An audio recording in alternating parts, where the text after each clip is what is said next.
जय हिंद दोस्तों। यूपीएससी केंद्र में आप सभी का फिर से स्वागत है। बीपीएससी मेंस सीरीज में हम बीपीएससी मेंस में पूछे जाने वाले जो भी इंपॉर्टेंट टॉपिक्स हैं सबको अच्छे से डिस्कस कर रहे हैं और सभी को हम कवर कर रहे हैं। अभी हम बीपीएससी में पूछे जाने वाले आर्ट एंड कल्चर से संबंधित जो भी इंपॉर्टेंट टॉपिक्स हैं उन सबको देख रहे हैं। इससे पहले मैंने पाल कला, मंजूसा पेंटिंग, मधुबनी पेंटिंग, इन सभी का डिस्कशन अच्छे से कर लिया है और उत्तर लेखन शैली का भी डिस्कशन किया है। तो अगर आपने उस वीडियो को नहीं देखा है तो जाके जल्दी से देख लीजिए। उसका मैंने अलग से प्लेलिस्ट बना लिया है, बीपीएससी मेन सीरीज के नाम से प्लेलिस्ट बना दिया है। आप लोग जाइए और उन सभी वीडियो को देखिए, इन सभी से प्रश्न आने का संभावना बनता है। आज हम गुप्त कला को देखेंगे, तो चलिए अच्छे से देखते हैं, इसे समझते हैं। गुप्त कला को हम 3 भागों में बांट कर पढ़ेंगे। सबसे पहले वास्तुकला या स्थापत्य कला को, फिर चित्रकला जिसे गुहा चित्र या भित्ति चित्र भी कह दिया जाता है, और मूर्ति कला को। इन तीनों को हम बांट कर देखेंगे। वास्तुकला में भी 2 भाग, मंदिर और स्तूप विहार निर्माण, और चित्रकला तो गुहा चित्र भित्ति चित्र ही बनते थे मुख्य रूप से इसमें। और मूर्ति कला में 3 भाग में बांटेंगे, प्रस्तर, धातु शिल्प की मूर्तियां और मृण मूर्तियां।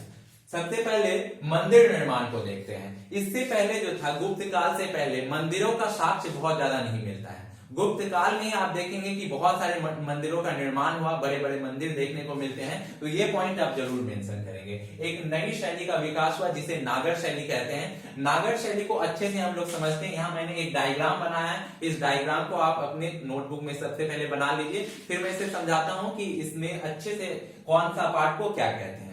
ये नागर शैली का विकास हुआ और नागर शैली में सबसे पहले वेदिका बनाया जाता था। एक ऊंचा चबूतरा का निर्माण किया जाता था जिसे वेदिका कहा जाता था। उस ऊंचे चबूतरे के ऊपर ही मंदिर के सारे जो भवन होते थे वह निर्माण किए जाते थे। सबसे सेंटर में बनाया जाता था गर्भगृह, और गर्भगृह को सेंटम सेंटोरियम भी कहा जाता है। इसी गर्भगृह में जो भी जिस देवता के लिए मंदिर बनाया जाता है उस देवता का मूर्ति स्थापित किया जाता था इसी गर्भगृह में। और गर्भगृह के ऊपर एक विमान जैसा आपको आकृति दिख रहा है, ऊंचा आकृति बनाया जाता था जिसे शिखर कहा जाता था, और ये गर्भगृह के ही ऊपर बनाया जाता था, ये आप ध्यान रखेंगे। इसके बाद जो है, शिखर के ऊपर एक गोल पत्थर नुमा आकृति बनाया जाता था। एक ही पत्थर का ये गोल चक्का जैसा यहाँ रखा जाता था जिसे अमालक कहा जाता था, और इस अमालक के ऊपर कलश की स्थापना की जाती थी जिसे कलश कहा जाता था। और इस कलश से या तो छतरी या फिर एक झंडा लगा हुआ रहता था। तो ये तो गर्भगृह था। गर्भगृह के चारों तरफ कुछ जगह बनाए जाते थे और इसे बोला, जिससे कि प्रदक्षिणा किया जाए, मंदिर के चारों तरफ घूमते हैं जो भक्तगण, तो इसे बोलते हैं प्रदक्षिणा पथ या एम्युलेटरी पासवे। तो ये एम्युलेटरी पासवे बनाया जाता था, और इस एम्युलेटरी पासवे से जुड़ा हुआ ही एक और भवन बनाया जाता था जिसे मंडप कहते थे। इसमें जो शिखर होता था उसी तरह का शिखर बनता था, लेकिन मेन जो शिखर है उससे छोटा, इसलिए इसे मंडप कहते थे। और इस मंडप और जो गर्भगृह था इसके बीच में जो प्रदक्षिणा पथ होता था, एक बीच में डिस्टेंस होता था इन दोनों के बीच में, उसे अंतराल कहा जाता था। अब इस मंडप से लगा हुआ अर्ध मंडप भी बनाए जाते थे। कई जगह तो 5 मंडप 6 मंडप इस तरह भी बनाए जाते थे। तो मेनली लेकिन एक मंडप तो बना ही हुआ होता था, ये आप ध्यान रखेंगे। उसके बगल में अर्ध मंडप भी बना हुआ था जिसे सभा भवन कहते हैं, और सभा भवन में ये कीर्तन वगैरह, भजन वगैरह ये सब होता था सभागृह में ही। तो ये पूरा नागर शैली में जो मंदिर बनते थे उसे मैंने समझाया। एक बार और आप देख लें कि सबसे ऊंचा जो रेस्ट प्लेटफॉर्म बनता था, जो ऊंचा चबूतरा बनता था, उसे वेदिका कहते थे, और उसपे सीढ़ियां बने हुए रहते थे। सीढ़ी चढ़ के आप मंदिर में प्रवेश कर पाएंगे। सबसे सेंटर में गर्भगृह यानी सेंटम सेंटोरियम बना हुआ रहता था, और उसी में मूर्ति की स्थापना की जाती थी, प्रतिमा का स्थापना किया जाता था। और इस सेंटम सेंटोरियम यानी गर्भगृह के ऊपर शिखर बना हुआ रहता था, एक ऊंचा ऐसे तिकोना जैसा देखेंगे आप। पहले तो ये फ्लैट होता था, फिर धीरे धीरे कुछ ऊंचा हुआ, और बाद में गुप्त काल में बहुत ऊंचे ऊंचे शिखर बनाए जाने लगे। तो ये ऊंचा शिखर बनाया जाता था, उसके ऊपर अमालक होता था, फिर कलश, फिर छतरी, या फिर एक झंडा बना हुआ होता था। उसके बगल में आपका ये प्रदक्षिणा पथ बना हुआ रहता था चारों तरफ से, और इस मंडप और प्रदक्षिणा पथ के बीच में एम्युलेटरी पासवे रहता था जिसे कि आप अंतराल कहते हैं। उसके बगल में अर्ध मंडप या सभा भवन होता था। तो ये था आपका नागर शैली का मंदिर। आप डायग्राम को जरूर बनाएं अपने उत्तर पुस्तिका में, नागर शैली के बारे में लिखते समय या गुप्तकालीन मंदिरों के बारे में लिखते समय, तो आपको अच्छे मार्क्स मिलेंगे। इसे अच्छे से मेंशन करिए, जो सब मैंने पॉइंट लिखा है वो, तो ये आप जरूर बनाएं उत्तर शैली, मेरा ये कहना है। उसके बाद इसमें जो नागर शैली था, इसी में आगे चलकर पंचायतन स्टाइल भी डेवलप हो गया। पंचायतन जो स्टाइल था उसमें क्या था, नागर शैली के ही मंदिर बनते थे, लेकिन ये चित्र देखिए आप, ये महाबोधि मंदिर का चित्र है। ये बहुत अच्छा एग्जाम्पल पंचायतन मंदिर का। इसमें क्या होता था, ये जो शिखर वाला मंदिर होता था ये सेंटर में बनाया जाता था। मेन जो जिस देवता के लिए मंदिर बनाया जा रहा है, मान लीजिए भगवान बुद्ध के लिए बनाया जा रहा है, तो उनके सेंटर में उन्हें गर्भगृह में स्थापित किया जाएगा और उसके ऊपर ऊंचा सा मंदिर बनेगा, बहुत ऊंचा शिखर बनेगा और उसके चारों कोनों पे छोटे छोटे मंडप बनेंगे जिसमें अन्य देवताओं की मूर्ति भी स्थापित की जाएगी और छोटा उसका शिखर बनेगा। तो ये चित्र जैसा कि आप देख रहे हैं इसमें चारों कोनों पे बना हुआ है ये महाबोधि मंदिर का। तो ये पंचायतन 5 मंदिर हो गए, इसलिए इसे पंचायतन स्टाइल कहा जाता था।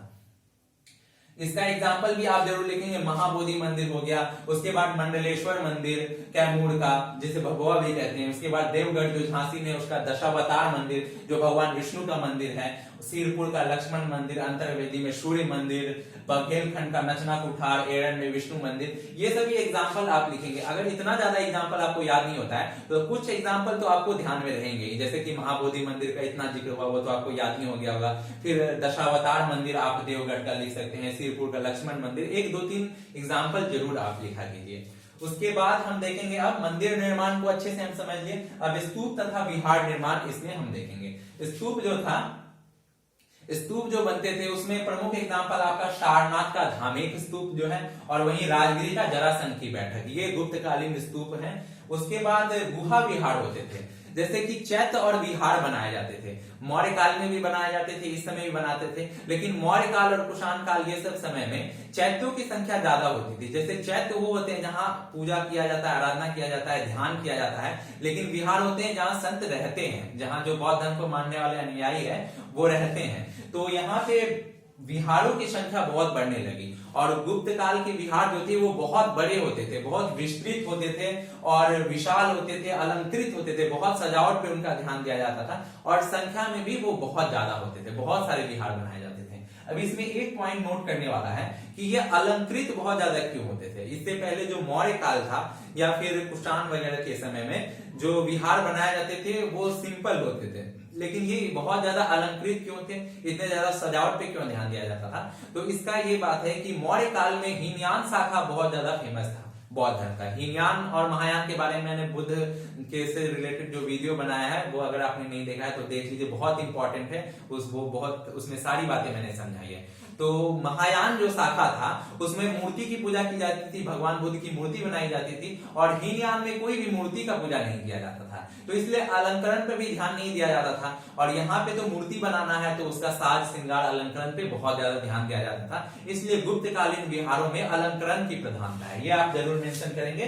जो महायान शाखा का है इसलिए मूर्तियों का निर्माण किया गया, जैसे जो विहार के दीवार होते थे उसमें मूर्तियां स्थापित की जाती थी, मूर्तियों बनाए जाते थे और बोधिसत्व, यक्ष, यक्षिणी इत्यादि की मूर्ति या अन्य देवताओं की भी मूर्ति बनाए जाते थे साथ में भगवान बुद्ध के। उसके बाद अलंकरण और सजावट की प्रधानता होती थी, ये जरूर मेंशन करेंगे आप। उसके बाद हम चित्रकला को देखते हैं।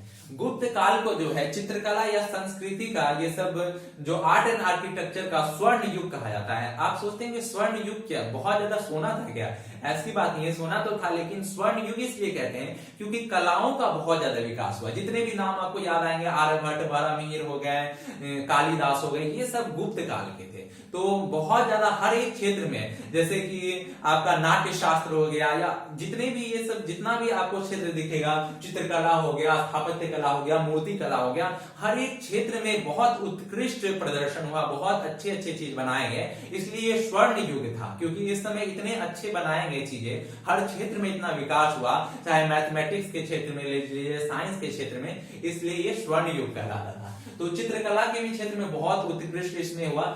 गुहा चित्र या भित्ति चित्र जो दीवारों पे बनाए जाते हैं, इससे पहले भी मैं समझाया हूं, गुफा के अंदर बनाए जाते थे, इसलिए इन्हें गुहा चित्र कहा जाता था। और भित्ति चित्र होते थे ये क्योंकि ये दीवारों पे बनाए जाते थे। तो अजंता की गुफाएं तो वैसे बहुत काफी प्राचीन समय से बनते आ रहे थे, मौर्यकालीन समय से ही बनते आ रहे थे, लेकिन इसमें जो गुफा संख्या 16 और 17 है ये बने थे गुप्तकालीन। और ये अजंता के जो गुफाएं ये औरंगाबाद में, अजंता एलोरा की गुफाएं महाराष्ट्र के औरंगाबाद में है। इन अजंता की गुफाओं और बाघ की गुफा जो है, बाघ की गुफा आपका एमपी में ग्वालियर के निकट पड़ता है। ये बाघ की गुफाएं जो है ये आपका विंध्य पर्वत को काटकर बनाया गया है। तो ये दोनों गुफाएं बहुत अच्छा एग्जाम्पल है। जो चित्रकारी इसमें आपको गुप्तकालीन मिल जाएगी, बहुत अच्छी चित्रकारी। अब हम देखते हैं अजंता के जो चित्रकारी है उसमें हम 3 वर्ग में बांटेंगे। इसमें मेनली एक बात आप ध्यान रख लीजिए, बाघ और अजंता में क्या डिफरेंस है? बाघ की गुफाएं और अजंता की गुफाओं में एक डिफरेंस आप अगर लिखेंगे तो बहुत अच्छा आकृष्ट होगा, आपका उत्तर अच्छा बनेगा। अजंता की जो गुफाएं के चित्र हैं वह उच्च वर्ग की संपन्नता को दिखाता है। इसके अंदर आपको बोधिसत्व बुद्ध के और राजा रानियों के चित्र, मतलब ये बहुत ज्यादा उच्च वर्ग को अलंकृत बहुत ज्यादा दिखाई देंगे। जैसे कि ये चित्र आप देखिए, इसमें कितना अच्छा पूरा अलंकृत चित्र है, मतलब राजा रानियों के भी चित्र बनाए जाते थे। और दूसरा चित्र देखिए, ये आप चित्र देखिए, ये बाघ के गुफा का चित्र है। बाघ की गुफा और इसमें क्या अंतर दिख रहा है? वहां आपको बोधिसत्व का, और यहाँ पे आपको क्या अंतर दिखा? एक आम आदमी वगैरह का चित्र बना हुआ है। तो ये धार्मिक चित्र होते थे। जो अजंता एलोरा की गुफा है वहां धार्मिक चित्र, भगवान बुद्ध का चित्र जैसा कि आप देख सकते हैं, लेकिन ये देखिए आम आदमी का। और बाघ की गुफाओं का चित्र जो था ये लौकिक जीवन का, जो आम आदमी थे उनके जीवन का। तो उस समय के जो संस्कृति थी, जो समाज था, उसे भी स्पष्ट करता है हमारा बाघ की गुफाओं की चित्र। तो ये आप जरूर लिखेंगे। अब फिर से हम अजंता के चित्र के ऊपर आते हैं। अजंता के चित्र को 3 भागों में आप बांट सकते हैं। पहले तो अलंकरण, फिर चित्रण और वर्णन। चित्र एक ही होता था लेकिन उसके 3 पार्ट में बता रहा हूं, अलग अलग चित्र। ये नहीं कि अलंकरण का अलग चित्र बना, चित्रण अलग होगा, ऐसा नहीं। एक ही चित्र में 3 पार्ट हम कर सकते हैं, अलंकरण, चित्रण और वर्णन। अलंकरण क्या होता था? जैसे कि सबसे पहले चित्रण समझिए। चित्रण जो होता था जिसका बनाना है, जैसे मान लीजिए बोधिसत्व का बनाना है, या भगवान बुद्ध का बनाना है, या पद्मपाणि, मंजूश्री, जो भी बोधिसत्व है उनका चित्र बनाना, तो उन्हें सेंटर में बनाया जाएगा। तो वो हो गया उनका चित्रण, वो चित्र हो गया। उसके बाद अलंकरण किया जाता था, मतलब अगल बगल में पेड़ पौधे, जीव जंतु, फूल पत्तियां, पशु पक्षी, ये सब बनाए जाते थे अलंकरण के लिए। उसके बाद तीसरा जो था वर्णन, जैसे कि चित्र के साथ साथ कुछ कहानियां भी कही जाती थी। मेनली ये जातक कथाएं होते थे, जो भगवान बुद्ध के पूर्व जन्मों की जो कहानियां हैं वो जातक कथाओं का वर्णन किया जाता था। तो ये आप बना के ऐसे जरूर उत्तर में लिखें। उसके बाद जो है बाघ की गुफाओं, जो डिफरेंस था वो मैंने बता दिया। और बाघ की गुफा आपका मध्य प्रदेश में, आपका ग्वालियर के निकट है। विंध्यन पर्वत को काट के बनाया गया है, ये आप रखेंगे। लौकिक जीवन पर आधारित है और तत्कालिक समाज का स्पष्ट इससे हमको देखने को मिलता है कि उस समाज कैसा होगा। तो ये आप मेंशन करेंगे। विशेषताएं इन चित्रों की, बाघ की हो या अजंता की गुफाओं के चित्र, इनकी कुछ विशेषताएं थी। सबसे पहले कि चित्र बनाने के लिए जो गुफा के दीवार थे उन्हें रगड़ कर, मतलब चिकना किया जाता था, रगड़ कर सफाई किया जाता था। और उसके बाद उस पर लेप चढ़ाया जाता था। लेप चढ़ाने के बाद चित्र पर चित्र बनाया जाता था। और चित्र का पहले आउटलाइन क्या तैयार किया जाता था, खाका। अब आपके दिमाग में यहाँ दौड़ना चाहिए, मैंने पटना कलम जब बताया था तो बताया था कि वहां पे रेखा नहीं बनाते थे, आरेख नहीं बनाते थे, मतलब पहले ही डायरेक्ट ब्रश से बनाते थे। लेकिन यहाँ पे क्या है, पहले खाका तैयार किया जाता था। और खाका तैयार करने के लिए लाल रंग का खड़ी से खाका तैयार किया जाता था और उसमें रंग भरे जाते थे। रंग जो होते थे वो लाल, पीले, नीले, काला तथा सफेद रंग मुख्य रूप से इस्तेमाल किए जाते थे। और ये अलौकिक चमक होते थे इन रंगों में। आज तक पता नहीं चल पाया कि इतने ज्यादा कैसे ये है। इतना साल हो गया, 1500 साल से भी अधिक हो गया, लेकिन ये इसका चमक अभी भी बरकरार है। और अंधेरे में ये चमकते हैं, जैसे तारे चमकते हैं उस तरह से ये अंधेरे में ये चित्र जो है चमकते हैं। अलौकिक चमक है इसमें, इन रंगों में। तो ये चित्र के बारे में हमने विस्तार पूर्वक देखा। अब हम मूर्ति कला के बारे में देखेंगे। मूर्ति कला के बारे में अब देखिए, तो मूर्ति कला को 3 भागों में बांट कर देखेंगे, प्रस्तर, धातु शिल्प और मृण मूर्तियां। प्रस्तर की मूर्तियां यानी कि पत्थर से बनी हुई मूर्तियां। पत्थर से बनी हुई मूर्तियों में जैसे कि एक चीज आप नोट करेंगे और लिखेंगे एग्जाम में कि कुषाण कालीन जो मूर्तियां थी या उससे पहले की जो मूर्तियां थी जैसे गांधार शैली में, तो उसमें बाहर के मतलब कला का उसमें छिटपुट हमको देखने को मिलता है, प्रभाव देखने को मिलता है। लेकिन गुप्त कालीन मूर्तियां जो बनी ये बिल्कुल इंडिजिनस थी, मतलब यहाँ का कला विकसित हुआ था, वहां का छाप नहीं था।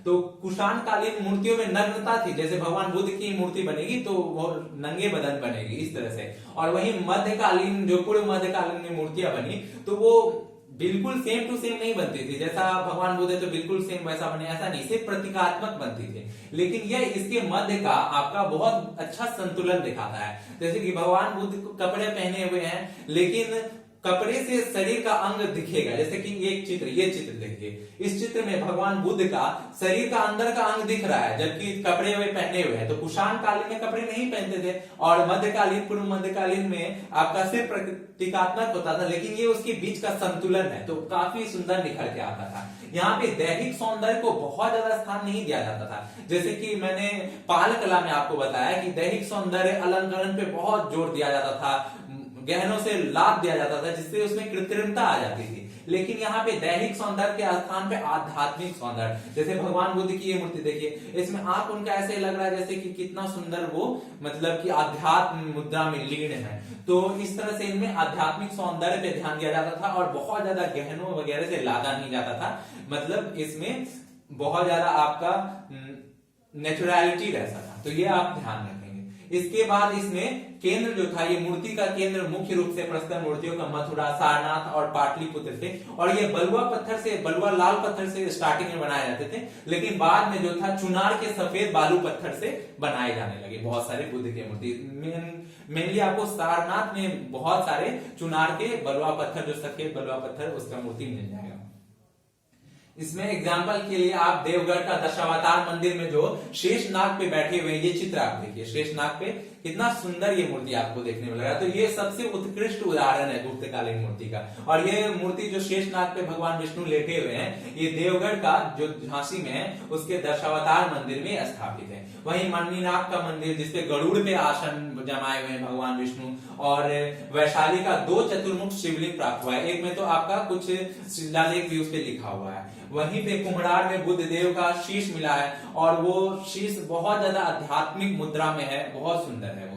अब धातु शिल्प देख लेते हैं। धातु शिल्प से यानी कि तांबे से या अन्य किसी धातु से बना हुआ मूर्ति, इसमें भी उत्कृष्ट उदाहरण देखने को मिलता है। जो आपका महरौली लौह स्तंभ देख लीजिए, इतना साल हो गया अभी तक उसमें जंग नहीं लगा, तो ये एक बहुत उत्कृष्टता का उदाहरण था, ये आप जरूर लिखेंगे। वेनसांग ने भी वर्णन किया है एक 80 फीट के भगवान बुद्ध के ताम्र की मूर्ति का, तो ये भी गुप्तकालीन उदाहरण है। अभी हाल फिलहाल में सुल्तानगंज में 7.5 फुट का कांस्य का भगवान बुद्ध की प्रतिमा मिली है, तो ये भी आप लिखेंगे। मृद मूर्तियां जो होती है वो मिट्टी को पका के, यानी जिसको टेढ़ा कोटा भी कहते हैं, उसकी मूर्तियां बनाई जाती थी, वो भी बहुत ज्यादा बनाए जाते थे। बहुत सारी मिट्टी को पका के छोटी छोटी मूर्तियां बनाई जाती थी, जैसे कि नालंदा में दीवारों पर बुद्ध तथा बोधिसत्व का बहुत सुंदर देखने को मिलता है, मतलब उत्कृष्ट है वो।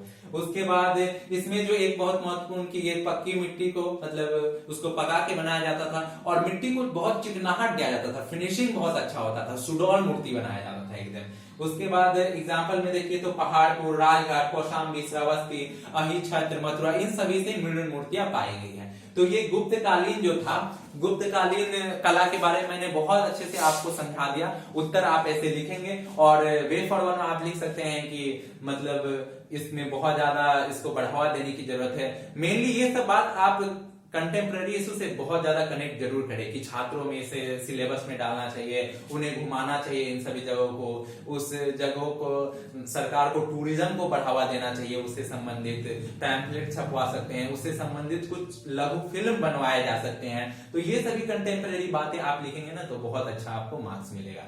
तो ये मैंने गुप्त कला के बारे में समझा दिया। अब एक अगला वीडियो जो है उसमें मैं मौर्य कला के बारे में अच्छे से बता दूंगा, और उसके बाद हम इसे बंद करेंगे। मतलब कि आर्ट एंड कल्चर से यही प्रश्न पूछे जाते हैं बार बार आपके बीपीएससी में। उसके बाद हम लोग देखेंगे जनजातीय विद्रोह बिहार में। तो उम्मीद है आप लोगों को वीडियो पसंद हुआ होगा। वीडियो को लाइक कीजिए, कमेंट कीजिए और शेयर कीजिए। चैनल को सब्सक्राइब जरूर कर लीजिए आप लोग।